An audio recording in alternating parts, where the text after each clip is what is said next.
J'avais atteint l'âge raisonnable de 10 ans et comprenais de manière confuse comme mon père défendait la pérennité du système, tandis que Grande voulait sa révolution. Deux conceptions du monde.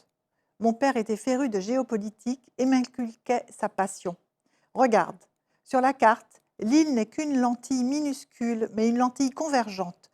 Et cette lentille se situe au confluent de trois continents, la vieille Europe, la jeune Amérique et l'Afrique, à la fois très vieille et très jeune. Les événements qui secouent la planète finissent tôt ou tard par s'y répercuter. La Martinique est une arène. Les gladiateurs s'affrontent. Les armes sont différentes. Mais le but est toujours le même, la conquête du pouvoir. L'arène, c'est le monde. L'île en est le reflet. Le combat qui se livre aujourd'hui est un combat à mort entre deux conceptions, deux philosophies, deux univers, celui des Blancs et celui des Noirs. L'un des deux devra dominer.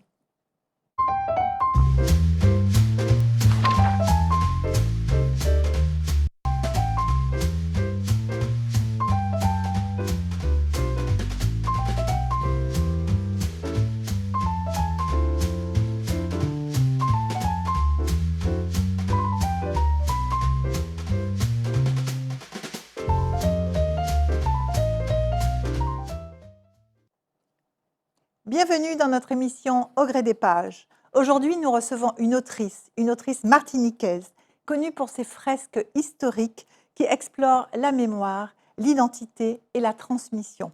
Et plus particulièrement, elle nous plonge au cœur d'une Martinique traversée par les questions de filiation, de pouvoir et de réconciliation. Nous recevons Marie-Reine de Jaham. Marie-Reine, bonjour. Enchantée. Bienvenue sur notre plateau de Zitata. C'est une joie. Et bienvenue en Martinique, puisque vous y êtes à l'occasion du festival En Pays Rêvé, la 4e édition, festival organisé par Victor Laszlo. Alors, vous êtes martiniquaise, je l'ai dit, vous vivez en région parisienne depuis de nombreuses années. Vous n'êtes pas revenue en Martinique depuis une dizaine d'années, je crois. Que vous fait ce retour et pourquoi cette longue absence? Le retour, d'abord, énormément de changements. Des immeubles, des tours, comme on n'en voit pas dans les villes françaises. Et puis, l'émotion de retrouver la mer, le lever du jour, la brise. Ce sont des émotions. Et puis, les gens, la gentillesse naturelle. Vraiment, je suis profondément émue. Je ne peux pas dire que je me sens chez moi, parce que chez moi, je vis ailleurs. Mais je ressens une émotion très forte qu'il fallait vraiment analyser pour la décrire. D'accord. Alors, Marie-Reine, vous êtes née en 1940 à la Martinique. Vous êtes issue d'une lignée de planteurs établis en Martinique depuis Richelieu. Vous êtes la petite fille de Victor de Paz et vos ascendants du côté de votre mari ont des liens de cousinage éloignés avec Joséphine de Beauharnais. Vous êtes donc une béquée, comme on dit ici. Vous avez grandi dans le nord de la Martinique. Vous partez à New York et à Paris faire vos études et vous vous consacrez à l'écriture. Et vous publiez d'abord un ouvrage, La Grande Béquée, chez Robert Laffont en 1989, et ensuite Le Maître Savane en 1991, à travers l'histoire de son petit-fils. Et voilà que 36 ans après 6 autres romans, vous publiez L'héritière de la Grande Béquée, dont on va parler aujourd'hui, à travers l'histoire de son arrière-petite-fille, Garance. Alors, j'ai envie de vous demander pourquoi sortir ce livre 36 ans après votre dernier ouvrage sur la Grande Béquée. Pourquoi vouloir boucler cette trilogie, si vous la bouclez, je ne sais pas, vous allez nous dire. Pourquoi tout ce temps? Parce que mon idée était de faire un tour complet de socio et psychologique de la société. C'est le propre des sagas. Les grandes sagas que nous connaissons, aussi bien les sagas françaises qu'étrangères, comme elles ont ceci de commun, qu'elles font l'analyse du développement, de l'évolution de la société à travers le vécu de quelques personnages. Mais pour avoir une vue d'ensemble, il faut la durée, bien entendu. faut prendre les personnages et les retrouver un siècle plus tard. Je trouvais qu'il manquait, à ma démarche, il manquait ce dernier verrou. Et voilà pourquoi j'avais du temps, après avoir fait une foule de choses, y compris créer des festivals à Nice et à Paris, festival créole, bien entendu. J'avais le temps et l'idée m'est venue d'écrire ce livre. Pour boucler Et cette saga. voilà, et de le faire chez Florent. Florent Charbonnier, de Caraïbes Caraïbes Éditions, Éditions. qui est votre éditeur. Parce que j'admire beaucoup ce qu'il fait pour le rayonnement de la culture créole. C'est exact. Et ce dernier livre, d'ailleurs, est dédié aux écrivains, aux artistes créoles qui ont contribué à faire, et continuent à faire rayonner cette culture dans le monde, à la faire connaître et à la faire rayonner. Absolument. Alors, avant de parler de cet ouvrage, puisque vous dites l'héritière de la Grande Béquée, j'ai envie de vous demander qui est cette Grande Béquée. Est-ce que vous pouvez nous en parler? Très volontiers. Fleur de la Jouquerie, Oui. dans votre ouvrage en tout cas. Permettez-moi un petit souvenir. Oui. Vous m'avez dit, il n'y a pas très longtemps, en fait, vous êtes une marronne. On va y venir tout à l'heure. Donc on va reparler. Mais la Grande Béquée est une marronne. En fait, les marrons, ce sont ceux qui refusent de plier, ceux qui ne se couchent pas, et ceux qui affrontent l'inconnu.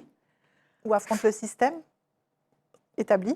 Oui, enfin, c'est-à-dire ils n'acceptent pas le système établi, et s'ils n'ont pas la puissance nécessaire pour l'affronter, mais au moins ils vont vers un inconnu qui devrait les effrayer, ils ont ce courage.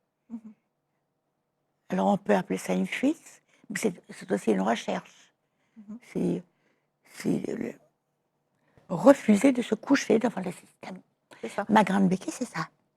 Donc la Grande Béquée, à l'origine, elle naît au début du siècle, du XXIe siècle. Donc en 1902, au moment de l'éruption du volcan, elle a 17 ans. C'est tout vous dire. Mm-hmm. Et elle se retrouve ruinée, sans famille, tout a été détruit. Et elle va partir à la conquête de ce qu'elle a perdu, avec un acharnement, une violence, allant même jusqu'au crime, pour réaliser, pour reconquérir. Et à la fin de sa vie,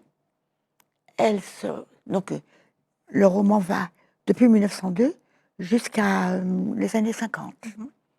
La Grande Béquée commence à avoir 70-80 ans, plutôt 80 d'ailleurs, et elle se retrouve devant l'inconnu, encore. Elle qui a toujours affronté l'inconnu marronne, mais c'est un nouvel inconnu plus terrifiant encore. Que va devenir ce qu'elle a conquis? Est-ce qu'elle aurait lutté pour rien du tout, combattu pour le néant?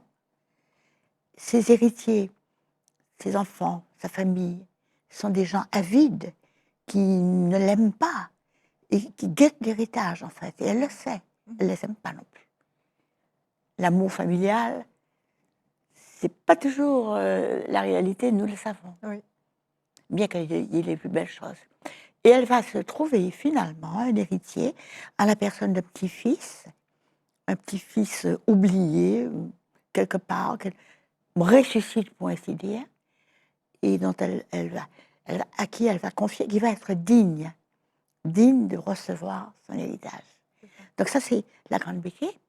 Et le deuxième tome, eh bien, c'est le petit-fils, ce qu'il fait. Et le troisième tome, celui qui vient de sortir, c'est bien longtemps après, Fleur, non, elle ne s'appelle pas Fleur, elle s'appelle Garance. Fleur, c'est la Grande Béquée, qu'elle se nomme Grande. Et Garance, c'est l'arrière-petite-fille. C'est ça. Donc, la Grande Béquée, dans ce dernier livre, elle est vraiment très âgée. Je pense qu'elle a 85 ans. Et c'est l'histoire de sa petite fille, oui, à travers son regard sur l'évolution de la société. Voilà. Mais elle confie à sa petite fille une mission très difficile, que la petite fille commence à refuser, la mission de continuer son œuvre, ce qu'elle a découvert. Parce que la Grande Béquée, en fait, à la fin de sa vie, elle découvre des valeurs différentes, voyez? Et elle veut défendre ses valeurs, et elle veut que sa petite fille défende ses valeurs. C'est ça. Des Mais valeurs de... Vous pouvez développer des valeurs de réconciliation, de... c- permettez-moi une toute petite différence. La réconciliation, ce n'est qu'à la partie émergée des choses, je pense. Parce que, voyez-vous, Quelles sont les valeurs, justement, que mais défendent voilà, cette grande béquille? les valeurs, ça m'amène à parler de ce qui fait la valeur d'un livre pour moi. Oui. Un livre, c'est l'histoire de la société, c'est l'histoire d'une vie. Une bibliothèque, c'est l'univers. Donc, la différence entre un grand livre qui va franchir des siècles et les livres médiocres, les petits livres qui abondent, qui pleuvent, en fait, c'est la profondeur de l'analyse psychologique et sociale. Mais là encore, il y a deux manières d'aborder le sujet. Vous avez la première qui est une peinture réaliste, mais souvent grinçante et souvent amère, sans recherche doctrinale. On ne cherche pas à faire passer un message, justement, de réconciliation. On ne cherche pas ça. On fait la peinture de la société, mais cruelle souvent, comme nous trouvons chez Balzac ou chez Maupassant ou chez Proust même. Ou chez, ben, et cette manière se contente de décrire ce qui est. Et c'est au lecteur de se faire une opinion, de se créer une doctrine, une idéologie, s'il le veut. Donc, il n'y a pas de message. Et l'autre manière, c'est toujours une peinture réaliste, parce que tout ce qui est vrai doit être réaliste. Sinon, c'est la... Enfin, bref, c'est une peinture réaliste qui débouche cette fois sur une morale, une idéologie, une foi. Vous voyez, je crois en des valeurs, je crois en la réconciliation, je crois en l'amour, je crois plein de choses comme ça, plein d'espérance. Et ça, on le trouve aussi. Je peux vous citer beaucoup d'auteurs russes, Dostoïevski ou Tolstoï, mais aussi des Français comme Zola. Zola, avec ses peintures ultra réalistes, mais il a quand même défendu Dreyfus. Et ses livres se terminent par quelque chose, l'Assommoir, ça se termine par l'amour quand même. Alors, où vous situez votre saga entre ces deux Ma saga est très nettement, je suis loin d'avoir la valeur de ces merveilleuses sagas, ces ouvrages. Et puisque vous faites la différence entre les deux, où vous situez Oui, je me situe dans la deuxième, très nettement. Parce que mes deux héroïnes, elles font le parcours de la conquête. Conquête du pouvoir, conquête de l'argent, de l'influence. Et elles aboutissent à se dire, mais j'ai combattu pour le néant, qu'est-ce qui reste de ça? Seules demeurent des valeurs impérissables, des choses qui le contraire du néant. Alors, vos ouvrages sont des romans, mais compte tenu de vos origines et de ce que vous venez de dire, quelle est la part de fiction entre la fiction et la réalité? Est-ce que vos personnages sont issus de personnages réels que vous avez connus? Est-ce qu'ils sont complètement inventés? Quelle est la part des choses? Beaucoup de personnages issus, évidemment romancés, mais vraiment c'est mes expériences, à commencer par la mienne d'ailleurs. Oui, vous mêlez la fiction et la mémoire historique? Oui, absolument, j'adore l'histoire. Et mais je pense que l'histoire avalée toute seule comme ça, c'est un peu dur. Donc j'aime bien l'habiller d'une intrigue un peu palpitante. Vous savez, c'est mon éducation américaine. J'aime que ça bouge, que j'ai eu du mal à m'adapter à Proust.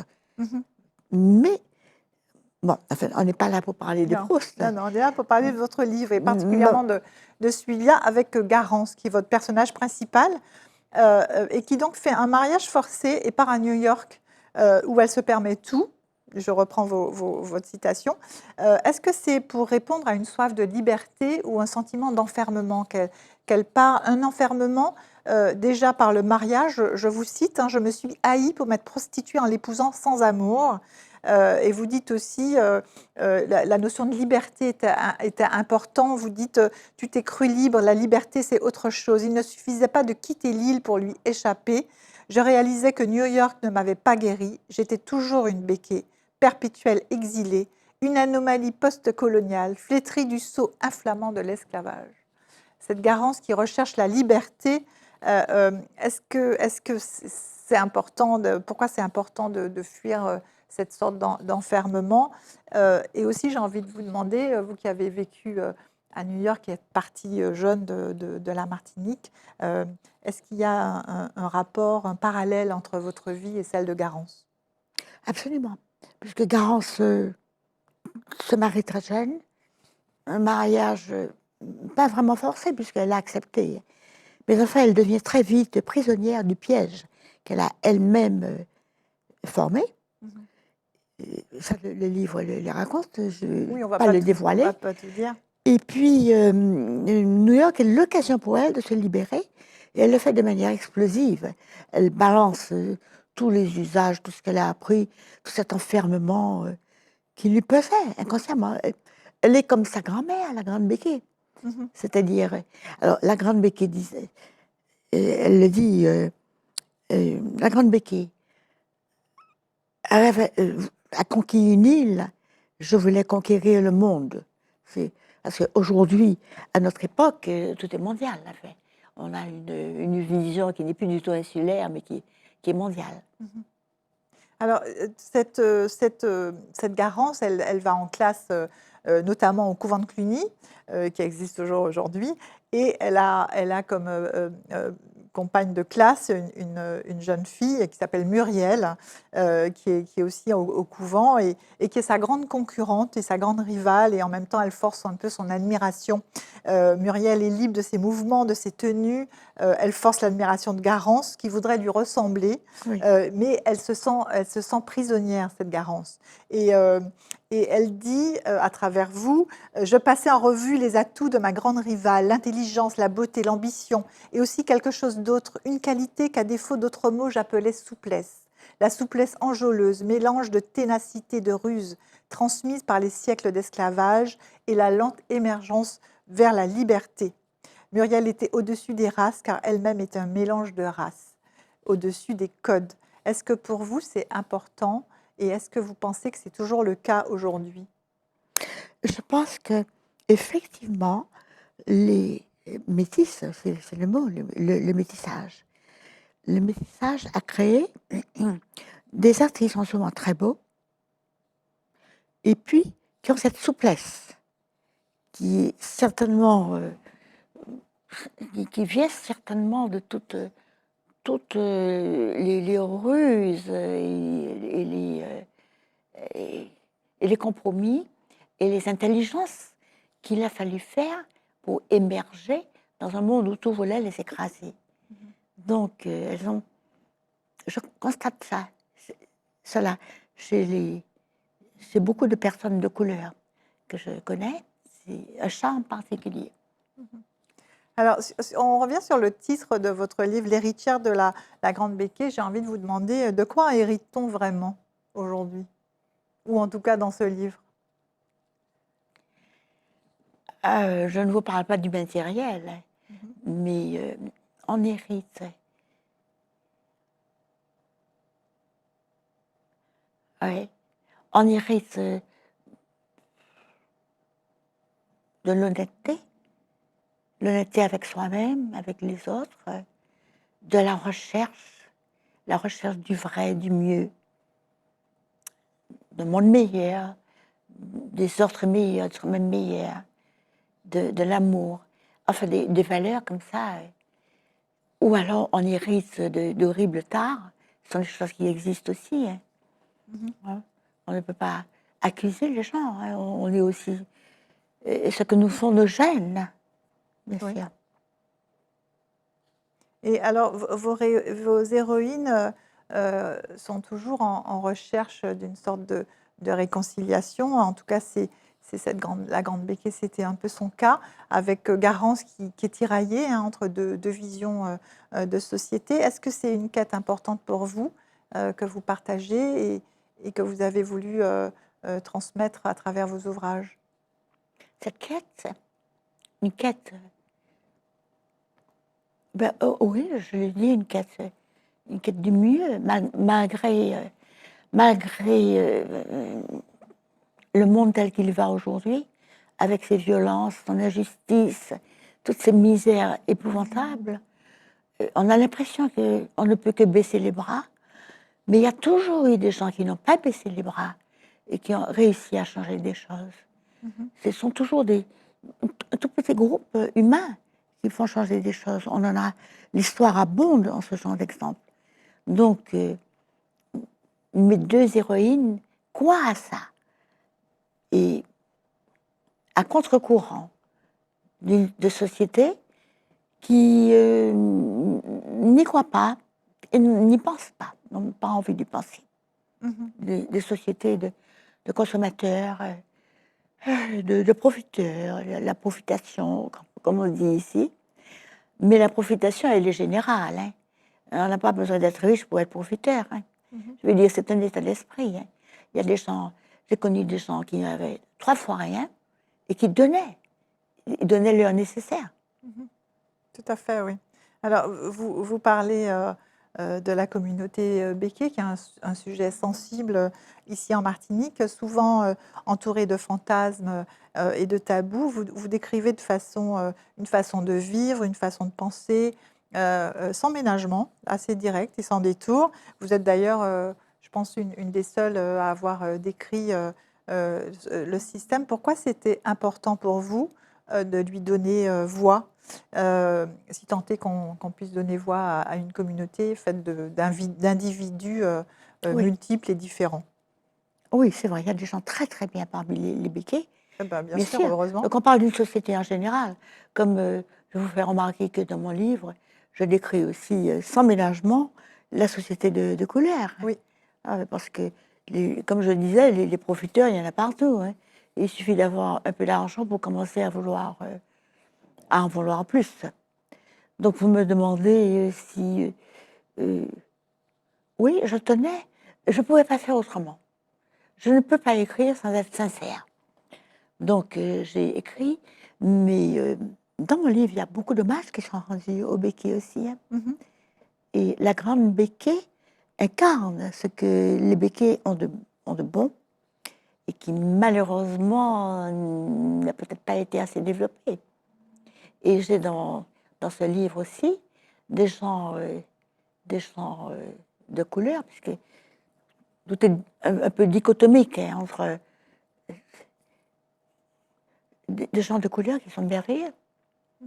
Et puis, tout de même, les grands artistes, les grands écrivains, les grands musiciens, qui c'est? Des gens de couleur.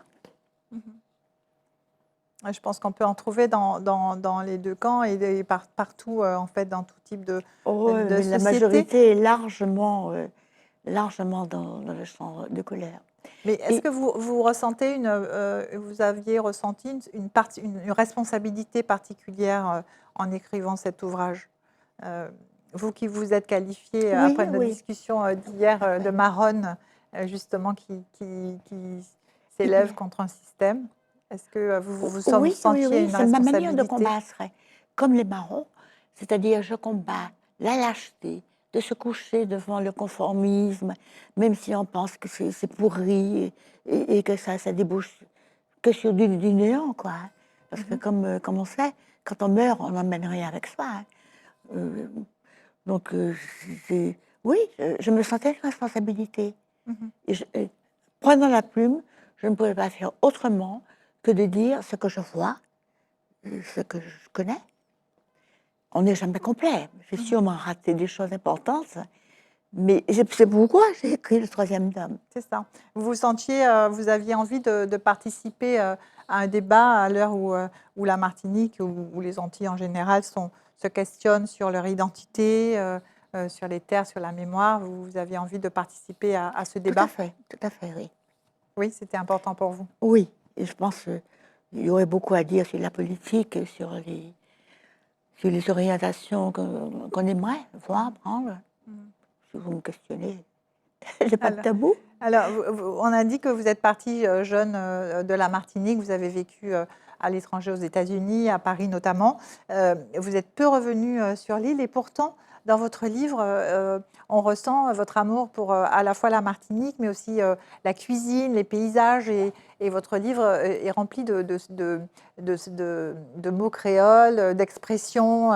Et on sent que vous êtes très attaché. Est-ce que c'est un moyen de rendre hommage à cette Martinique que vous avez quittée jeune, Mais tout le ou livre est un de hommage à la continuer Martinique. à exister à Tout ce travers que elle? j'écris, c'est un Oui, hommage. absolument. C'est Le pas fait que que ce ce soit livre aux d'ailleurs. éditions Caraïbes, c'est un hommage aussi. Oui, Mais par contre, toutes ces sensations qui sont décrites sont absolument vraies. Et je vous dis, je les éprouve encore. En revenant dans l'île après 10 ans, je les éprouve. Je les éprouve, c'est merveilleux. oui, on ressent cette émotion et cet amour que vous avez pour l'île à travers vos écrits et vos descriptions de paysages, de cuisine, de rapports humains aussi. Vous savez que dans l'Hexagone, comme on dit, j'avais créé un festival à Paris qui a eu 2 éditions et à New York un festival qui a eu 7 éditions. Mhm. Le premier s'appelait Patrimoine créole, en collaboration avec vraiment de grands établissements, des musées, le Printemps Haussmann, des galeries d'art, des hôtels comme le Lutetia, et des artistes, des écrivains. Et le deuxième à Nice, que j'appelais le Festival créole, et qui a connu 7 éditions, où j'invitais des gens de tous les pays créoles, de l'océan Indien, de, des Antilles. J'avais des gens de la Réunion, de l'île Maurice, des Seychelles. J'avais des gens de Haïti et de la Martinique, de la Guadeloupe, évidemment, euh, qui amenaient leur musique, leur nourriture, Oui, une des façon gens de de la faire Guyane aussi. rayonner la culture Ouais. Mais créole c'était merveilleux. oui. C'était merveilleux. Ils mettaient une ambiance. C'était une manière de faire rayonner la culture créole au-delà de nos Oui, frontières. tout à fait. C'était très Merci, apprécié. chère Marie-Reine. Cette émission va s'achever, mais avant de conclure, que souhaitez-vous que le lecteur emporte avec lui en lisant ce livre? Un grand souffle d'espoir, de joie, de dynamisme. La vie est belle et il ne faut pas hésiter, il faut agir, il faut écrire, il faut vivre pleinement. Ne pas avoir peur, être marron quand il faut être marron. Très bien. Merci beaucoup, Marie-Reine, Merci, ma pour chère Claire. cet échange. Merci, chers téléspectateurs. Cette émission s'achève et je vous donne rendez-vous pour découvrir un nouvel auteur et un nouvel ouvrage dans un prochain épisode de Au gré des pages. À bientôt.